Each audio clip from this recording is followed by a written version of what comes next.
guys, Julie here. I wanted to show you how to use some of those basic kitchen tools that we talked about in our first video. So tonight we're having Chinese food, and I thought that this would be a perfect opportunity to show you how to use some of those tools.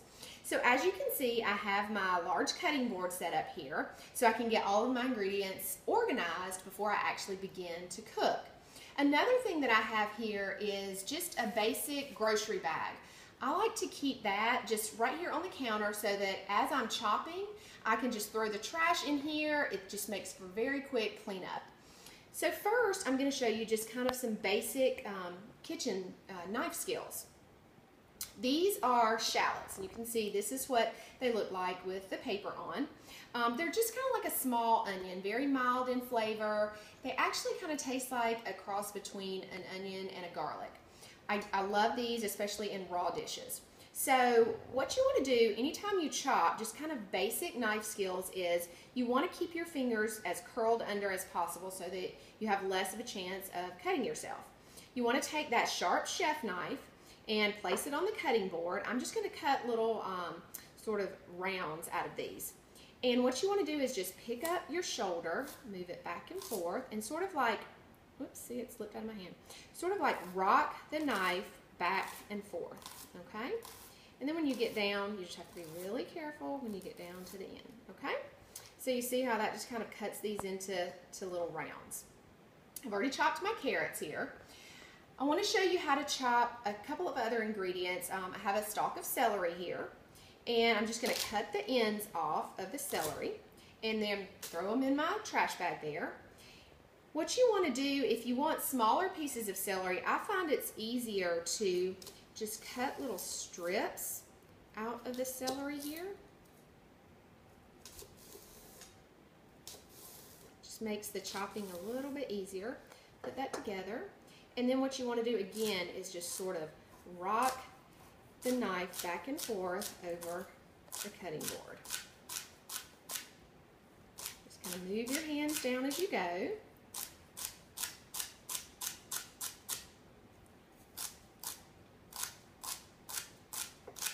See, that makes it really simple. Okay, we throw that end away. Now we've got our celery chopped. The next thing I'm going to chop is a pepper. Now, when you chop a pepper, first thing you want to take the top off of the pepper. Okay, I'll just toss that in there.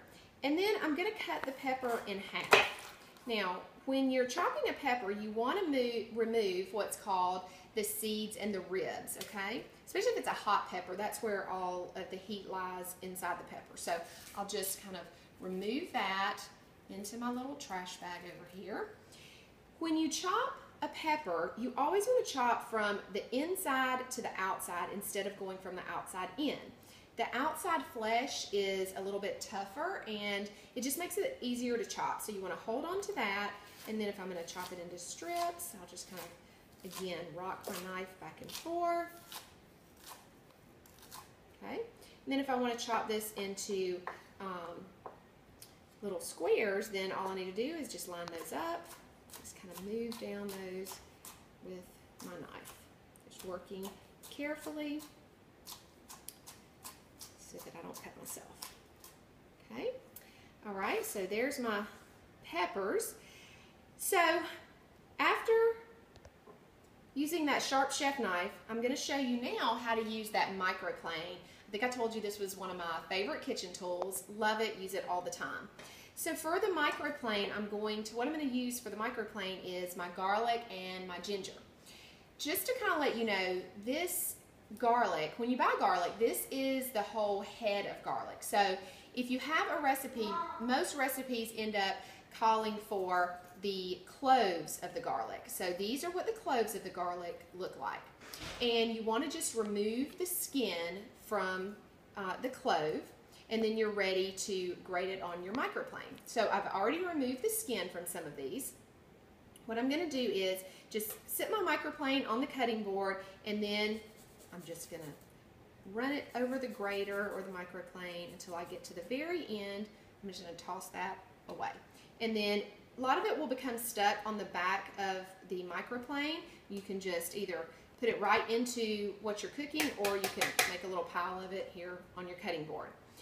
One other thing to show you about garlic, if you did say want to chop the garlic because you wanted bigger pieces of it, an easy way to remove the outside skin is to just take your knife, place the clove of garlic on the cutting board, place your knife on top, and just hit the back of the knife with your hand. And you can see that it removes that skin very easily. So there's your clove of garlic, skin's removed, and then I can chop that up. So if I wanted to chop the garlic, you know, you just, again, chop, moving the knife back and forth on the cutting board. And then if I want really a little bit finer pieces, then I'll just sort of pile that up and take my knife and just go over it back and forth and just kind of move back and forth, and that will chop it into small pieces for me.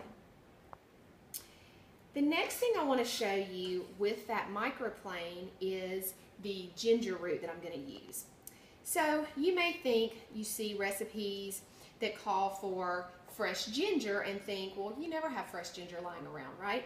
Well, I'm going to show you a way that you can have that fresh ginger all the time. So I've taken this ginger and I've peeled it, okay? You know, it comes, you can just break off a piece in the grocery store. A lot of times they're bigger than this. I've actually used this one a couple of times. And once you peel it, what you can do is you'll take, again, your microplane, hold it, and you'll just grate some of the ginger back and forth like this, and you'll make a little pile of it, okay? However much you need. A lot of recipes call for a teaspoon or maybe a tablespoon of ginger, of fresh ginger. Then what you want to do with the rest of the ginger root is you want to get yourself just a freezer-safe bag, plastic bag, pop it in there, seal it up really well, stick this in your freezer, label it so you know what it is, stick this in your freezer, and you're ready to go with fresh ginger anytime you need it. And this actually grates easier when it's frozen. All right, so next thing I'm going to show you is how to use those kitchen shears. So I'm going to use some fresh chive in my dish tonight. What I've done here, I have my chives, and what I've done here is I put a little hair tie around those, and you can see that keeps it together very easily, and you can store this in your refrigerator and just chop fresh chives into dishes all week long. So I'm going to take my kitchen shears, and then I'll just cut those however many I need. So that makes these kitchen shears come in handy with that. Okay. So as you can see, I have a little bit more chopping to do, but just to show you, I kind of pile my ingredients up on my cutting board, and then what I'm going to do is I'm going to carry my cutting board over to my stovetop. Now I could work just right by the stovetop, which makes it even simpler. But just to show you, I'm going to carry that over here, and you can see I already have set up my griddle pan and then also my cast iron skillet. So I'm going to saute some fried rice on that, and then I'm going to also cook my chicken in the cast iron skillet.